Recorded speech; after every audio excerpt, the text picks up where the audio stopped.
Good evening, everybody. Right. My name is Ella Petrovska, and I'm the principal here at Morley College. Welcome, everybody. It's fantastic to see so many of you here tonight. And for those of you who are new to Morley, please come back again.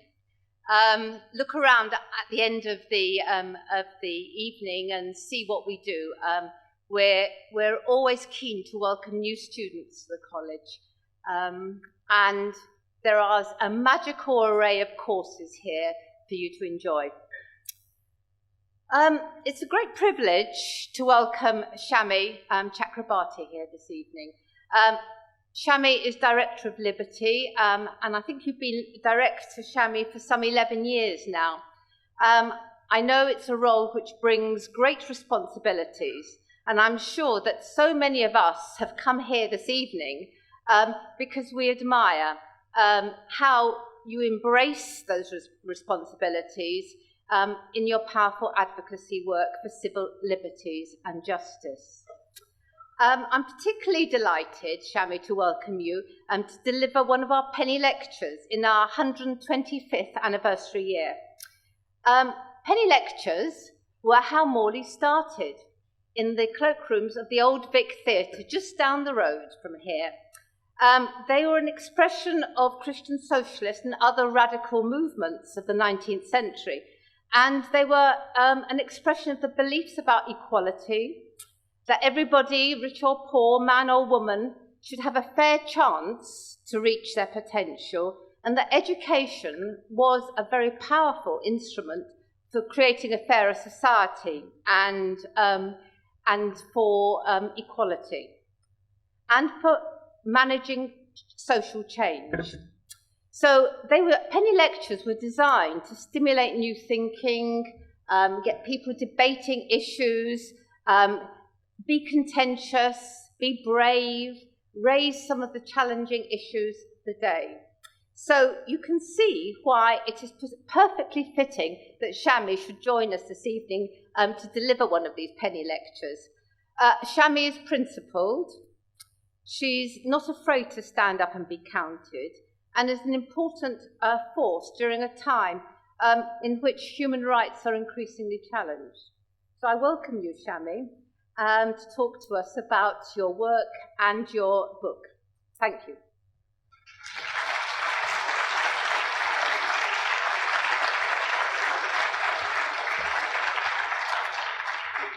Well, thank you so much for that incredibly kind introduction. The privilege is all mine. I am one of the people who's just been welcomed as a first-time visitor to the college. I've lived in SE1. I've lived around here for at least 20 years, and I've had friends and neighbours who have attended the college and benefited from it in all sorts of ways, and heard their wonderful stories. And I've walked past it 1,000 times, but I've never actually crossed the threshold. So it's wonderful to think that if I don't offend too much, I think the edict was to offend just a little bit, but not too much, something like that.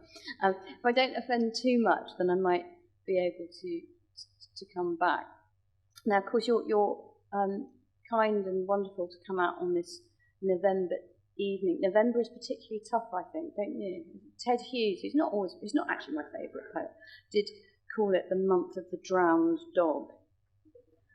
And when you're the Director of Liberty and they keep making new anti-terror legislation announcements every 5 seconds, and it feels like Groundhog Day, and it feels like you're sometimes bashing your head against a brick wall, November can feel particularly tough.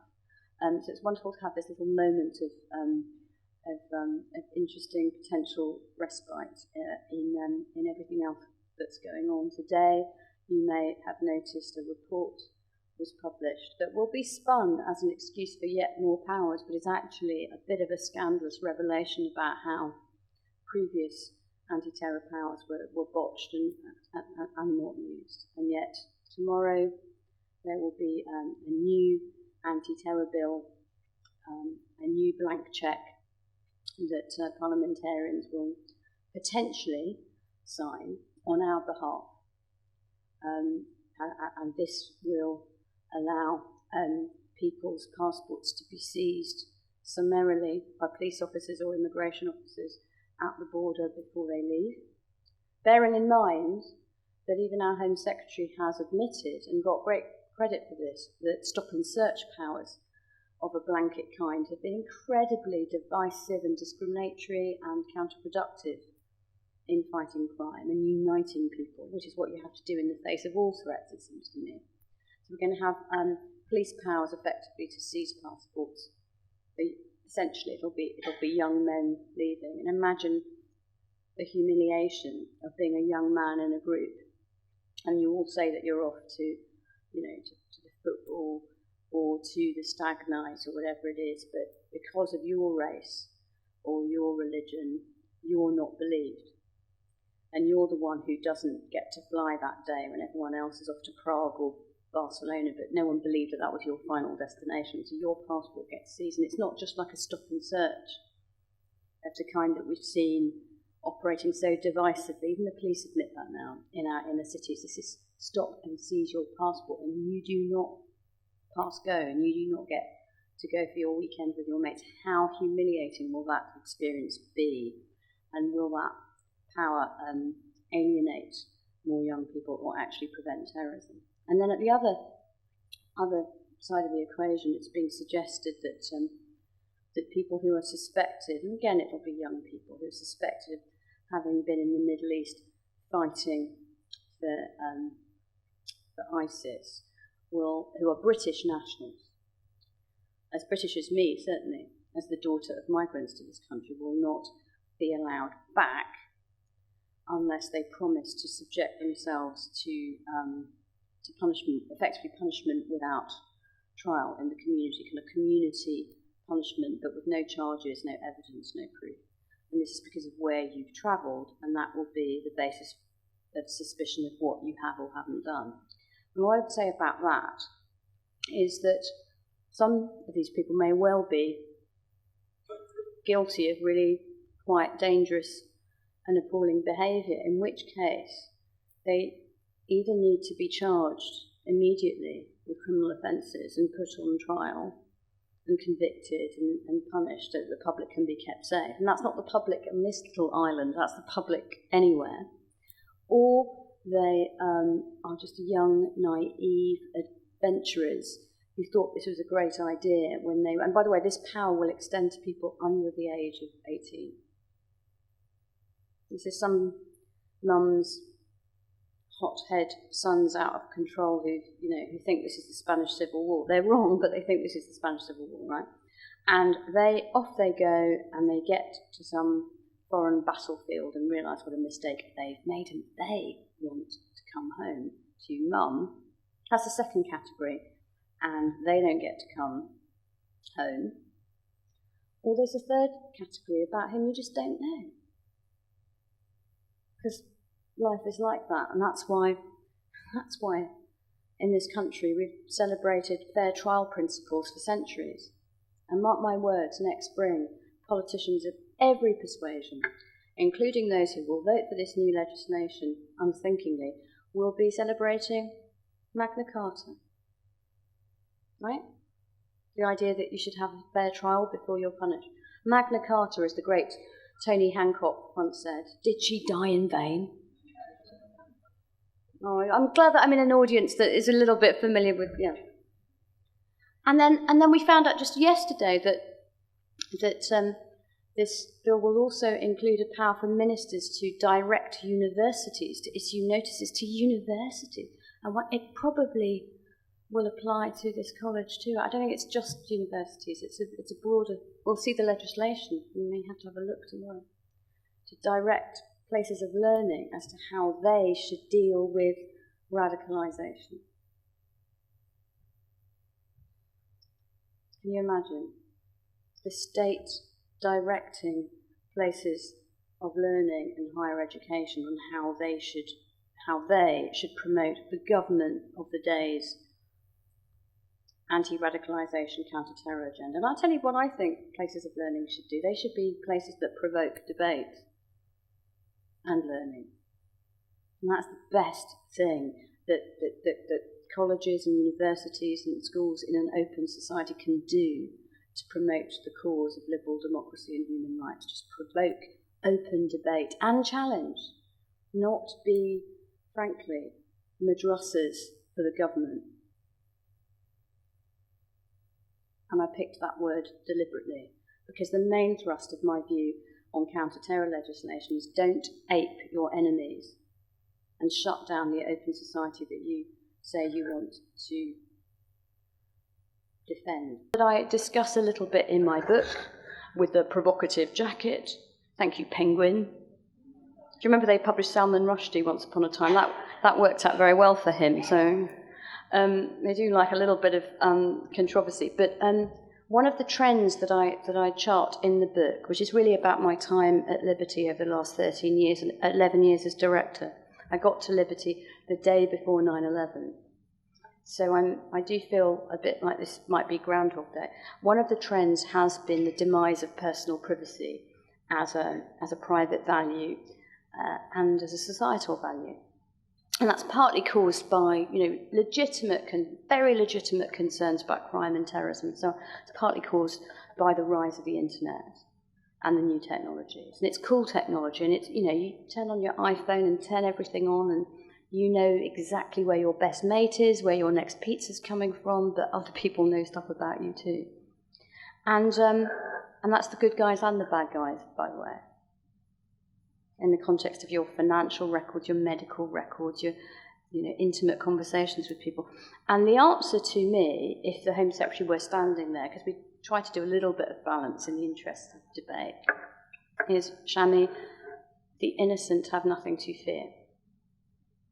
Right? Nothing to hide, nothing to fear. Because my argument is against blanket surveillance of entire populations, right, of the kind that had been revealed by Edward Snowden, the American whistleblower, which, by the way, wasn't done under any act of Parliament. That was all completely outside the law. They want to come to Parliament tomorrow with whatever they propose and we'll look at it. But let's just remember that Edward Snowden's revelations showed the extent to which great democracies on both sides of the Atlantic were prepared to spy on entire populations in freedom's name with no judicial intervention or warrant, and no parliamentary authority, and no public debate. And that was revealed by Edward Snowden, and instead of saying sorry, these people came out and said, you are a traitor, and everybody is now less safe because of these. But what are we supposed to do in a democracy? Are we supposed to give a blank check to the authorities because we're scared? Is that a life worth living? I want to live, and I have many friends and loved ones who I want to protect, but is that the way to protect people? I have a young son who I would like to lock up in his bedroom until he's 30 and keep him safe. But what would I be doing to the quality of his life by doing that with the best of intentions? And that, in a sense, is my argument against treating your entire population as if they are suspect. And there'll be more proposals of some kind or another in tomorrow's bill. The innocent have nothing to fear from overbroad legislation and violations of human rights. That has been the argument. I have listened to this now for most of my adult life, and certainly for all my time at Liberty. And I just say to you, tell that to my friend Doreen Lawrence, who is now the Baroness Lawrence of Clarendon, another South Londoner who you should no doubt, if you haven't already had I'm sure you should have give a penny lecture. Hers would be worth more than a penny. Mine is probably a halfpenny, but there you go.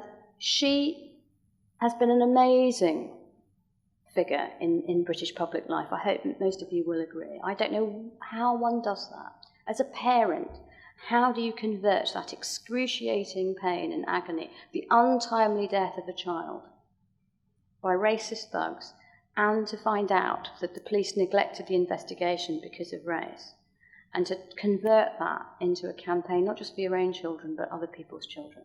Other people's children. That's what human rights are all about. Other people's children. And she did that. And she did something amazing for this country. And we have all sorts of equality legislation that we would not have had, thanks to Doreen and her campaign. And we found out just earlier this year, just around the time that she was being made up to the House of Lords, we find out that not only were the police not investigating her son's killers at the appropriate time, they were investigating her instead, because she was campaigning for justice and she was embarrassing the police. They put undercover police officers in her family, in her home, in her campaign. Nothing to hide, nothing to fear. What does that feel like? And what about the environmental protesters? Again, women. Peaceful dissenters, whether you agree or disagree with their goals and their movement, who found after years that they had had relationships with men who they thought were their intimates, with whom some of them had children, and they were undercover police officers. Nothing to hide, nothing to fear. I do believe, as is allowed by the Human Rights Act and all human rights instruments, I do believe in lawful investigations and surveillance, but not arbitrary, blank check powers in freedom's name, because the innocent have a lot to protect, if not hide. And what's sometimes proposed, certainly in the context of the internet, is don't worry, we're going to scoop up all your communications, because we can. It's cool technology, we can. And then we'll look, but don't worry, we're not going to listen to it, we're not going to look at it, unless you come to concern later. Right? That seems perfectly reasonable, because the internet is a dangerous place. Bad stuff is happening online, so let's just scoop it all up and record it. But don't worry, we won't invade your privacy unless you become a suspect. And the analogy, I think, is with real life. That's virtual life. What about real life?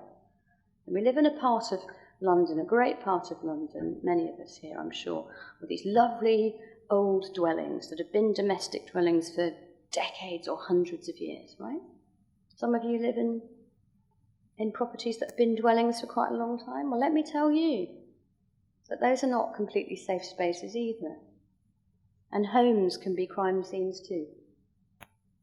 And I'm going to assert that any domestic dwelling that has been that way for more than a few decades has definitely been a crime scene.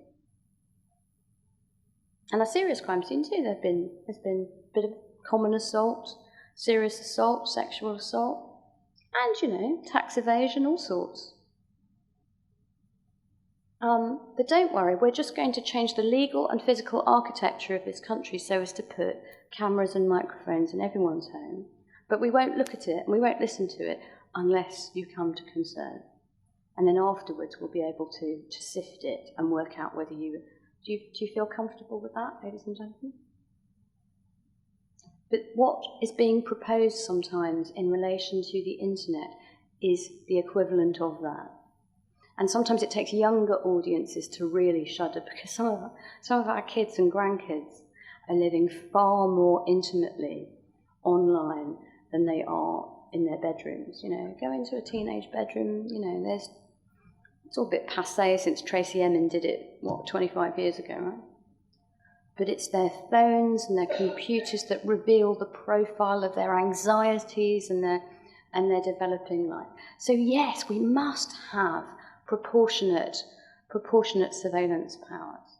Of course no one's an island. Of course we're social creatures as well as individuals, and we give up a little bit of our privacy the moment we come together in family units and friendship circles and political groups and colleges and every other sphere of life, including democratic society itself. But equally, a world without privacy is a world with no intimacy, dignity, or trust between people, and a world where other rights and freedoms cannot thrive. How can you have your health? How can you enjoy your health and proper health care without confidential conversations with those practitioners? How can you have fair elections without secret ballots? How can you have a fair trial without confidential counsel with your lawyers? And so it goes on. And even this tension that we often read about and hear about between free speech on the one hand and privacy on the other, it's a real tension at times, no question. But don't ask a journalist to compromise their sources. And imagine how many people throughout history, well before the internet, have found themselves freer to speak and to write and to dissent, initially at least anonymously, than they would feel able to do if they identified themselves. And I think this is only an increasing phenomenon, in particular with trolling online and all these things that young people are now having to grapple with in the internet age. So the demise of privacy has happened far too quickly and unthinkingly, in my view, for often laudable objectives, but with dangerous and divisive consequences. Another trend that I've cited in the book is the undermining of traditional fair trial rights. So back to Tony Hancock and Next Spring and Magna Carta and all that. I have watched in my lifetime a complete shift away from the idea that you have reasonable suspicion for arrest, then you charge with evidence and you convict on proof, and at that point you punish people and you incarcerate them to whatever degree. I've seen an absolute seismic shift in that approach towards shortcuts and quick fixes and administrative bypasses of traditional fair trial rights, and they lead to terrible injustice. And I understand where it comes from. After 9/11, we saw it on both sides of the Atlantic. For goodness sake, we have this inspirational first black president, who, by the way, is also a constitutional lawyer, sitting in the White House, who promised to shut Guantanamo in his first 100 days, and there it still stands as an icon of injustice and a complete own goal, in my view, in the context of the moral authority of Western democracies, which is so important in the 21st century. And there it stands. And why does it still stand? Why was it possible in the first place? Why was it possible to do that in the land of the free with a written constitution and an entrenched Bill of Rights? Could you do that in the United States? Well, this is important because it's been argued for so long that the American Bill of Rights protects Americans and not humans. And please do bear that in mind, ladies and gentlemen, in the context of current debates about scrapping our Human Rights Act and replacing it with, I quote, a British Bill of Rights and Responsibilities with, quote, common sense, unquote. That sounds very attractive, doesn't it? Until you ask yourself whether you'd like to be protected as human everywhere or as a citizen in one tiny corner of the globe, and when your government and the political community can strip you of your citizenship. And so it was possible in Guantanamo because they're not Americans and it's offshore. So clever White House lawyers were able to go to George Bush and say, it's okay, we can do this. No habeas corpus, no fair trial rights, because it's in a place called Guantanamo, that lovely song, Guantanamera, eh? and that chilling, movie with Tom Cruise, and actually it wasn't that good a movie, but anyway, it's iconic. You can handle the truth. Right, do you remember? So that was all offshore in Guantanamo, in Cuba. So it's offshore, and it's non-people, enemy combatants. And then in Britain, we have had our own experiments with punishment without charge or trial, and they continue still. You'll remember internment in the context of the Troubles in Northern Ireland, and how that probably recruited more enemies of the state than it ever prevented. And then after 9/11, we interned people, foreign nationals again, in Belmarsh prison. And then when our law lords said that was discriminatory and wrong, control orders, now TPIMs, and tomorrow they may go back to being control orders again. And this is punishment, as I've said, in the community. So you think someone's such a dangerous terrorist that instead of convicting them of a crime and putting them in prison, you'll put them on an electronic tag in the community. Excellent. Would you like them living next to you? Great idea. See, tough talk and tough legislation, but in my view, bonkers policy. So the undermining of fair trial rights, and it starts perhaps in the kind of anti-terror sphere, and it moves into other spheres of life too. And due process isn't just about, innocent till proved guilty. It's also, in my view, about access to justice. Now, I grew up in a country, as most of you did, where if you get, run over in the street and the ambulance comes, people will check your bag and your purse for your identity documents, but only so that they can find your next of kin and give them a ring, not so they can check whether you have health insurance before they cart you off to the emergency room. But we also grew up in a country where legal aid was an important pillar of the welfare state, and if something bad was going to happen to you with legal consequences, you were going to get access to advice and representation.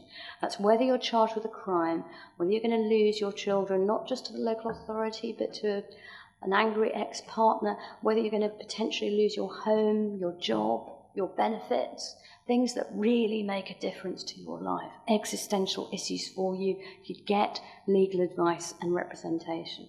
So important in the context of laws and regulations that are even more complex now than they were 20 or 30 years ago.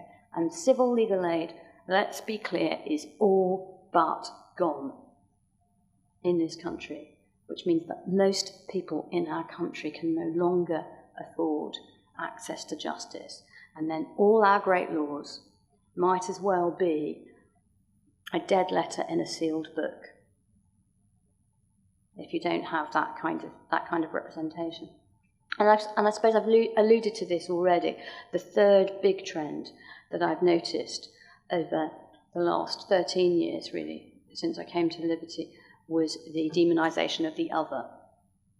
And that's in particular foreigners, and in the terrorist context, Muslims especially. And it's not, it seems, just a trend in this country.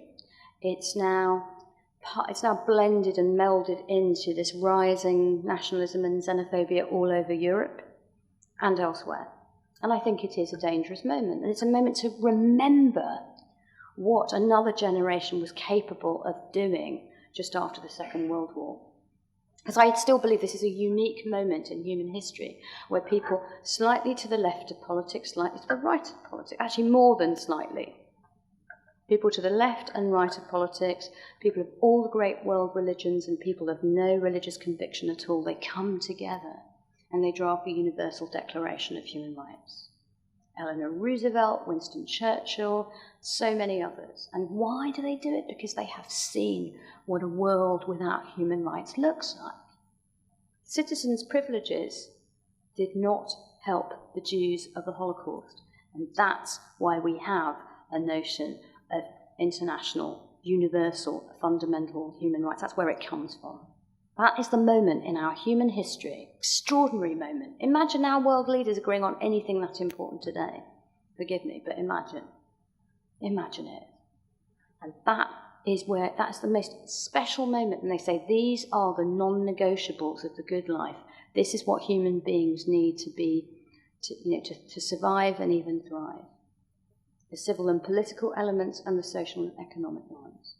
And so from my point of view as Director of Liberty, and now contained in our precious Human Rights Act, it's the rules against torture and slavery, and the right to protection of your life itself. It's the right to liberty under the law. That's not unfettered freedom, but it is the right not to be detained without charge or trial, and to certain procedural protections before you are locked up for a long time, and the right to a fair trial, and the right to respect for your private life and your family life and your correspondence we've discussed. It's freedom of thought, conscience and religion, which in my view must be the right to the faith of your choice, the right to no faith at all, and perhaps most importantly, the right to be a heretic in any faith community.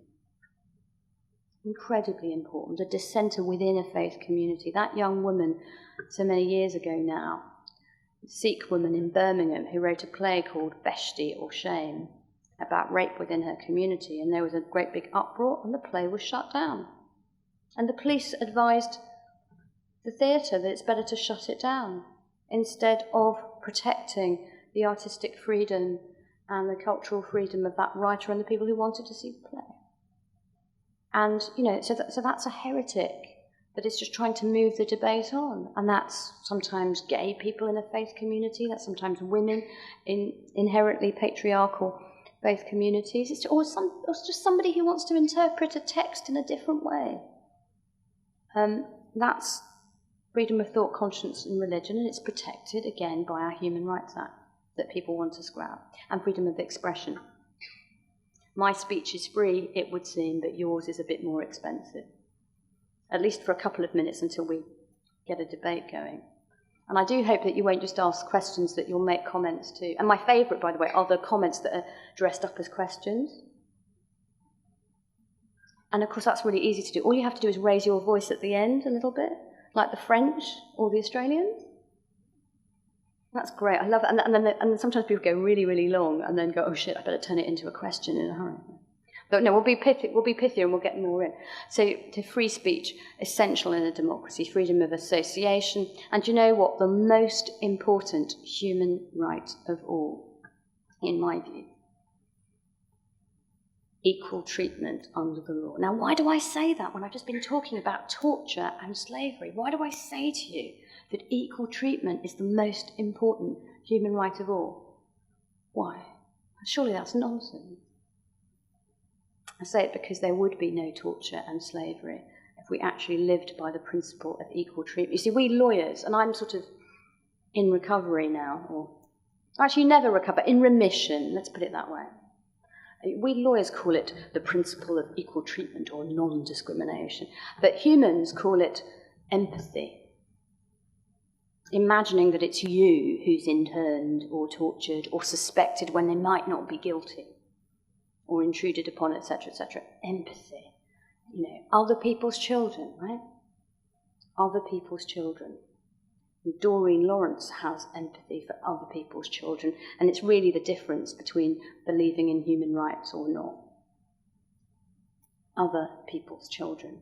And equal treatment, therefore, becomes the most important human rights protection of all, not least because even in great democracies like ours, we will sometimes trade away the rights and freedoms of minorities, like children or asylum seekers, particularly disenfranchised minorities, those who can't vote. We who have the power of the ballot box will trade away their rights and freedoms in a way that we would never tolerate for ourselves. This is particularly easy because, I've said to you, so many of these human rights do require compromise or balance. Privacy, for example, there's very few absolutes, torture and slavery.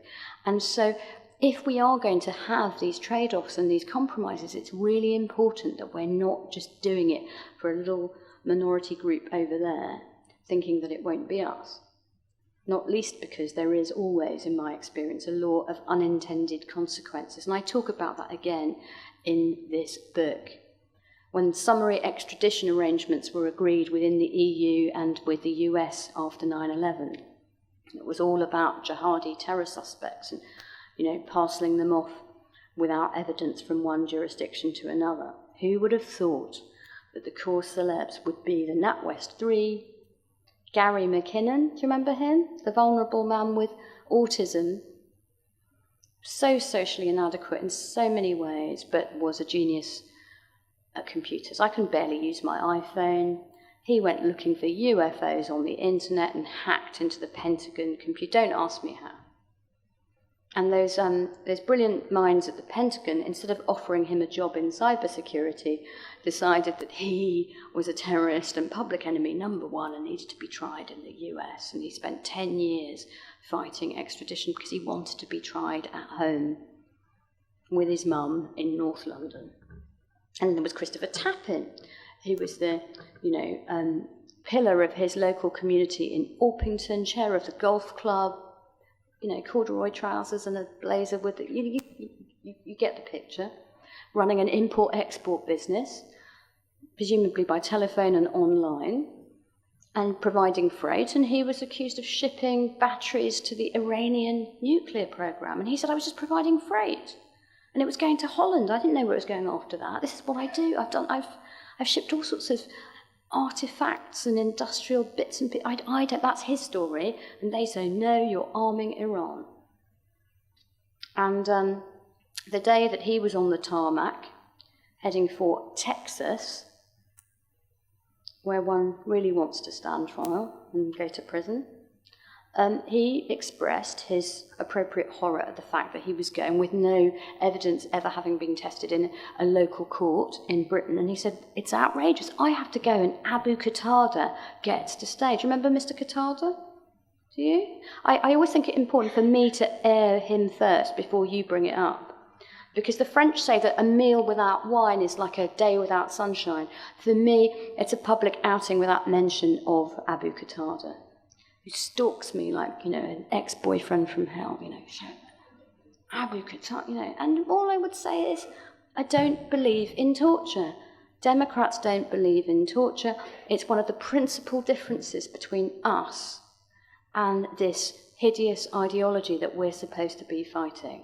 We believe in the precious nature of human existence and that everybody's life is precious and we don't torture people. That's what we don't do. That's how you can tell the good guys from the bad guys, This is the most absolute of human rights, actually, no torture. And if you don't believe in torturing people by your own hand, how can you believe it's okay to deport them to a place of torture or extradite or render them to a place of torture? That doesn't work, does it? That's like, you'll have an offshore tax haven and you'll have an offshore torture haven. That doesn't work. And credit to the Home Secretary credit to the Home Secretary. She did get rid of Abu Qatada, who's now apparently been acquitted in Jordan, but let's not go there. And the mind boggles as to what went on. But he was eventually successfully sent to Jordan because she persuaded the courts that he would not be tortured and he would not be tried on the basis of torture evidence. And she did that, in part, by negotiating an amendment to the Constitution of Jordan so that they would not torture or admit evidence gained by torture. I thought that was amazing. I thought that she was going to be the most sort of progressive Home Secretary since Roy Jenkins. No, I didn't. But anyway, you see where I'm going with this. It was potentially a great achievement. She could have gone to the House of Commons and said, not only did I not send a man to his torture, not only did I put up with all the court judgments that stopped him going, not only did I do that, I have achieved this progressive development of the human rights of a country far, far away in Jordan. That's what I have done as Home Secretary of the UK. Instead, she went to the House of Commons and said, I've finally got rid of Abu Qatada. It took far too long. Let's scrap the Human Rights Act. Forgive me, I think that is snatching moral defeat from the jaws of victory. And I'm very, very sorry about that. Why should human rights violations always be justification for war over there, but not law or indeed refugee protection over here? What is this mismatch in this shrinking, interconnected world, where it seems to me we have to decide, as I said before, do you trust any government to respect your citizens' privileges for the time being, or do you want to be a human being protected everywhere? Because that's your choice. And in particular, it will be the choice of your children and grandchildren to be a human everywhere or a foreigner in most parts of the world. And that's why I wrote a book called On Liberty about saving the Human Rights Act and staying in the European Convention on Human Rights.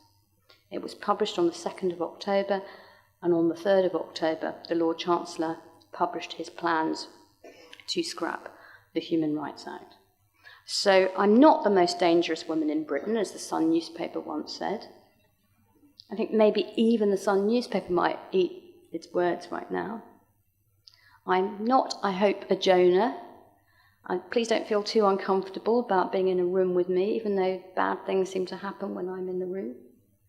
But I am still a passionate believer in fundamental rights and freedoms and the view that human beings are slightly better than not.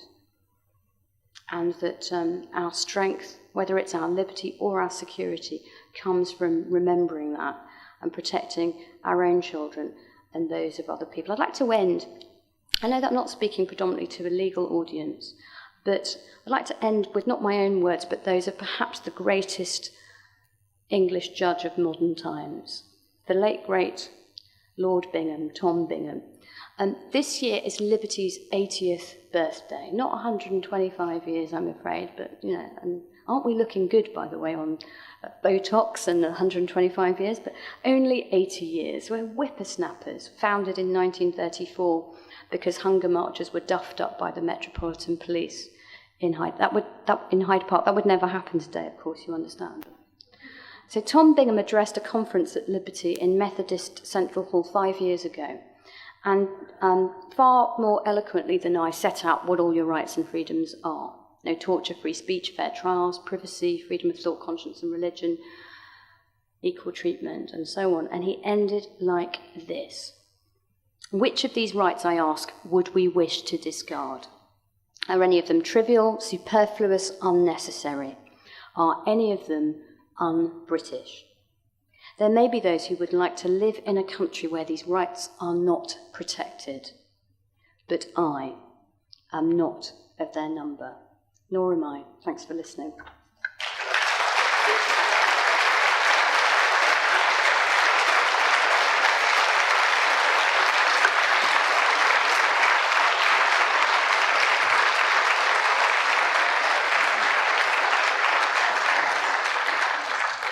Thank you for words which were both inspirational and very moving, I think. It's an opportunity for you to ask Shami some questions now, make some comments. We'll do the mixture with the raising your voice at the end. And raise your voice. And I know that some people will want to nip off to supper or whatever. We don't believe in detention without charge at Liberty. Okay, so we have a microphone. Hannah, anybody with their first question? Right? Sit down now and then ask.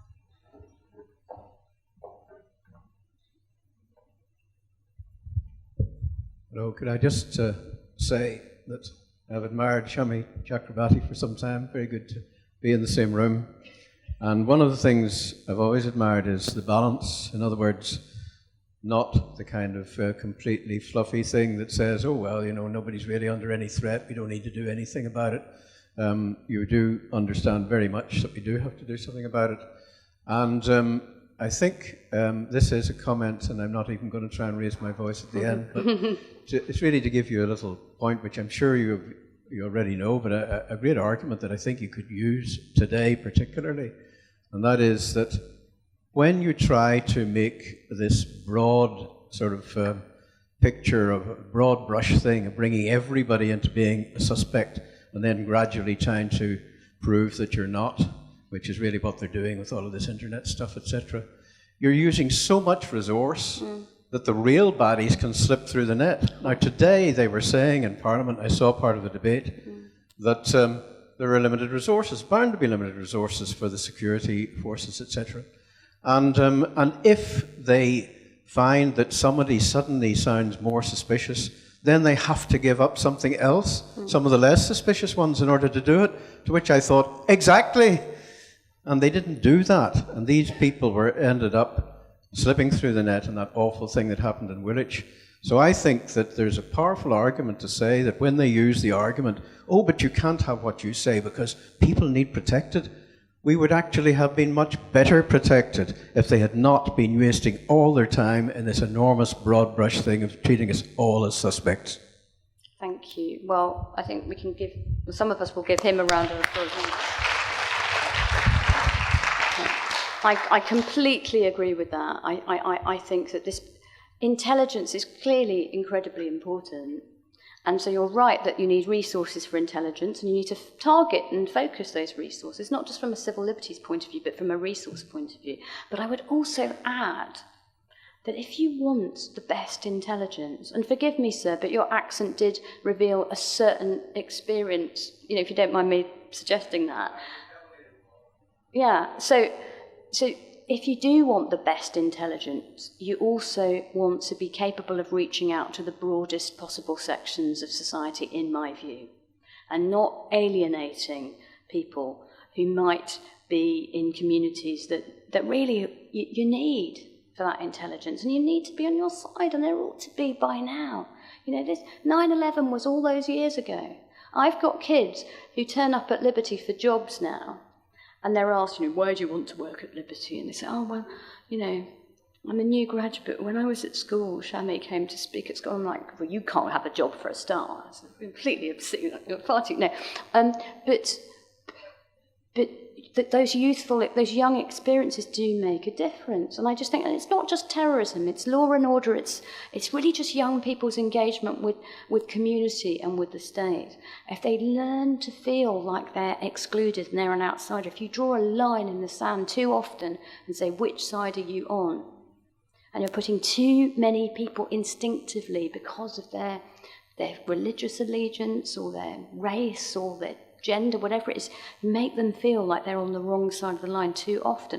That's not good for society, but I don't believe, sir, that it's going to be good for having the best intelligence either. Does somebody else have a point or a contribution or a question? Yes, over here we have see, this is Morley College, we have a woman now, it just happens. There's no need for any kind of skewing of the chairing. Okay. 9/11, I'm glad that you've mentioned that because it is relevant. And at the time when it was this is a terrible disaster going on, why didn't anybody, especially world leaders, say, what is going wrong, what's your problem and how can we solve it? So that yesterday, when the news came on that David Cameron was doing his usual thing in the name of defence, and I was thinking, this is not defence, this is, you're on one side and we're on the other, and we're going to get you back, or something like that. Whereas really, if you want to be a world leader, surely you should be, we as people could be demanding this, I think, I would like to, say, why can't you come up with some solutions and ask what is the problem and what can we do to sort it out? Thank you. Thank you very much. I touched on this just a little bit when I reflect in the look at me shamelessly plugging the book. No, but because I had to in writing this, and I've not written a book before, I had to think back to this whole episode in my life. You know, this has been, you know, I've never worked in one place for this long. So I was, you know, still youngish. You know, it's funny, isn't it? 1 minute you're up and coming, and the next you're practically been and gone, but there you go, it passes in a heartbeat. I was still considered a youngish woman in those days, and on various lists, you know. And I remember those moments around 9/11, because 9/11 was my second day at Liberty, and I'd left the Home Office and I'd gone to work. I am a Jedi Knight who started on the dark side of the Force. And as I recall it, and it was a very strange moment to be in transition, but I remember some early pause for thought, I think. I can remember just the first couple of days, people reflecting on, how did this happen? And don't get me wrong, that was a shocking moment. And I'm not going to get into the competition for victimhood about life is cheap and people dying all over the planet all the time. This was clearly as big a shock to the American psyche. And at the time, it probably was the only world superpower, the United States. It's probably not true anymore now, but it probably was at the time. And they hadn't experienced this probably since Pearl Harbor. So it's going to be an amazing shock to the psyche. And I remember just in the early days, kind of pause for reflection. Why do they hate us so much? What is going on here? What are the things that we should be thinking about in terms of our place in the world? And you know, geopolitics and the Middle East. There's so many difficult, complex things to think about. And then what I think happened was that stopped. And I do think there was political opportunism, frankly, on both sides of the Atlantic. And then the war on terror began. And I think, I'll just say one thing about the war on terror. I do take terrorist threats very seriously. And by terrorism, I mean politically inspired violent crime. That's my terrorism, whereas actually the legal definitions of terrorism that we have are much broader than that, to do with threats or actions against people or property for political or ideological motive anywhere in the world. I mean, it's really, the current definition is very, very sweeping, and GM crop protesters, or, you know, and then we've got speech offences and all sorts of things. But I'm talking about politically motivated violence and serious violence.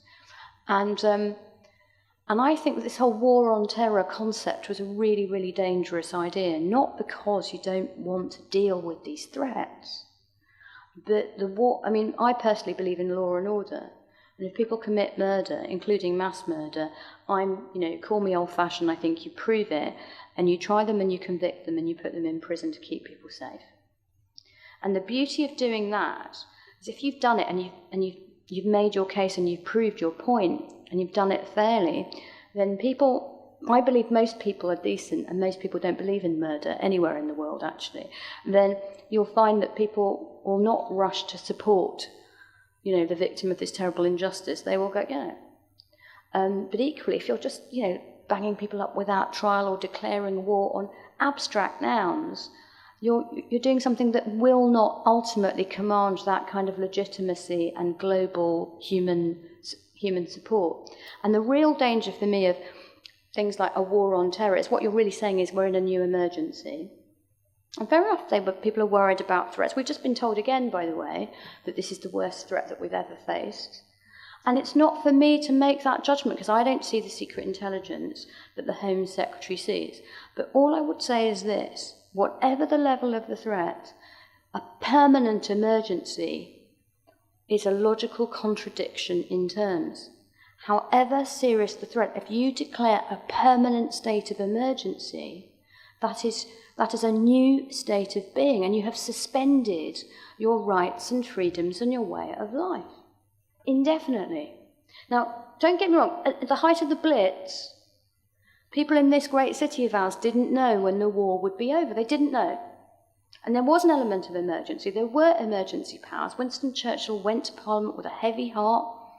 There were blackouts and rationing and ID cards and all sorts of things. But he went with a heavy heart and said he looked forward to the day when he would return to ask to hand these powers back, right? And nobody then knew when the war would be over, but they did know in a conventional war situation that they would be able to verify the end of the war with their own senses, because with a conventional war between two countries or more, the end of the war, we the people know the bombs have stopped falling, a peace treaty has been signed, the formal hostilities are over. With a war on terror, that's never going to happen, because terrorism is a feature, an unhappy but, I'm afraid, inevitable feature of human history and existence, that sometimes people will take up arms and not play by the rules and target civilians and so on. So to declare a war on an abstract noun that is a reality, a chilling reality, but nonetheless an abstract noun that will go on forever, is the permanent state of emergency. Mr. Rumsfeld's new normal. And I'm not prepared, to wait for George Bush the 25th or Hillary Clinton the 3rd or whatever to tell me that one more push, guys, and the war on terror will be over, because politicians will never do that. For all sorts of reasons, some of them laudable and some of them completely not.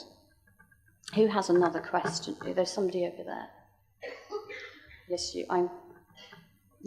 You, sir. Hiya. I'm glad you brought that up. I think the idea that you can have a war against the consequences of the actions you're involved in is absolutely ridiculous. But how do you win the war against liberty that we're currently seeing in these massive crackdowns? The stuff that's going to be debated tomorrow. How do you galvanise people to care about this? Because everyone sees on the news the really, really bad stuff happening. No one sees, well, hang on, guys, let's stand up and fight for this. Thank you for that. And by the way, it's not just that the chilling euphemisms aren't just limited to the war on terror. When you do my job, when you're Director of Liberty, the National Council for Civil Liberties, there's certain words that you should never use because you lose credibility. So Kafkaesque is one, Orwellian is another. And then I fell into the trap avoiding these two. Imagine, wouldn't it be great to be such a great writer that you get an adjective in your own right? You see, to me, that's better than a physical monument or a war, don't you think? To get your own adjective. That's a little flight of, that's never going to happen. So, Shakespearean or Ibsen-esque, Kafkaesque. So you're not, if you're me, it's a bad idea to say Orwellian or Kafkaesque, not least because you'd be saying it all the time. And so I avoided that, and I started saying chilling. And we all have our little, a little tweak, our little, things that we do, little ticks, if you like. So I started saying chilling rather than a lot. And some smart ass on the internet, some smart ass tweeted, that Chakrabarti woman thinks it's all chilling again. That woman sees refrigerators everywhere. Which I think is quite a good point, because I do, in answer to your question, which is what do we do and how do we change things, I need to remember that sometimes the good guys win. And I want you to know that in this book isn't just a warning, this book is also a record of victories won. And we did, in the end, reverse identity cards, and we defeated 90 days and then 42 days detention without charge in this country, and not in the courts, in the political system, in Parliament. And we did that. We did that because people like you came together in meetings like this, and you phoned your MP and your candidate, on rebels in governing parties joined with opposition parties because the people kind of spoke and said, no, we're not buying this argument. That identity cards were amazing. At one stage, they were offered as a panacea for everything except global warming. Do you remember? Identity card, that's going to save us from benefit fraud, even though most benefit fraud is to do with your circumstances, not, I've got an ache and a pain and I don't really, I'm working and claiming, and that's supposedly most benefit, not your identity. And then it was going to save us from terrorism, whereas suicide bombers are very proud of their identity, and so on and so forth. And in the end, they're probably like, no. And do you want us to spend how much? And time and again, and even with this internet snooping thing, even when people are scared, there is skepticism, and it's kind of 50-50 at times, on this, because people do actually value their privacy. They do, and some of these communications companies that have felt like they had to do these dodgy deals outside Parliament with governments, they're kind of a little bit spooked by this now, if you pardon the pun, and they've started speaking out because they're worried that people will take their business elsewhere, and someone will invent a different search engine that is marketed on the basis that this is the privacy-friendly search engine or social media network or whatever. So I think what we have to do is, A, inform ourselves, read the human rights act that everybody's slagging off, and see, as Tom Bingham suggested, what the problem is. Okay? The problem is it irritates powerful people, frankly, whether it's big media companies who don't believe in the right to privacy, I wonder why, and governments who don't like being held to account. That's the problem. But read what your rights and freedoms are before people take them away, and then I don't care what political party you support, but tell your candidate, your MP, your local authority that this stuff matters to you. Register on their radar. They are sensitive to it. They are elected after all. They underestimate us, and we need to help them snap out of it. I don't want them to think that everybody who cares about politics is xenophobic or nationalistic, or that's the only motivation for becoming involved and becoming curious and becoming demanding. I think that there are other challenges and other voices that need to be heard. So but the Orwellian thing, shouldn't use words like Orwellian, but to me, Orwellian isn't just about how many cameras you have in the street. We probably have too many. To me, Orwellian evokes his great essay, The Politics of the English Language. Do you know it? You look it up, it's not very long. The Politics of the English Language, where he writes about how the abuse of language is what leads to the contortion of ideas and the abuse of people. And I ask you to consider not just the war on terror, but extraordinary rendition. Do you think that was beautiful singing or wall plastering? No, it wasn't. It was kidnap and torture in freedom's name. And waterboarding? Was that a seaside sport in Corfu on a little boogie board? No, it wasn't. It was drowning suspects to extract confessions and intelligence from them. And so it goes on, And back to how we win. Sometimes we have to call it like it is, and they call it the Communications Data Retention blah, blah, blah bill, 2000 and whatever, and we say the Snoopers Charter. And you say it again and again and again, and you call it like you see it, and you come together in groups, bigger and bigger and bigger, and say, we care about this, and we know what you're up to, and we want to have a debate about this, thank you very much. And in the end, you've got even politicians going, yes, about the Snoopers Charter, it isn't really. And then you've half won the argument, and then you haven't got so far yet to go.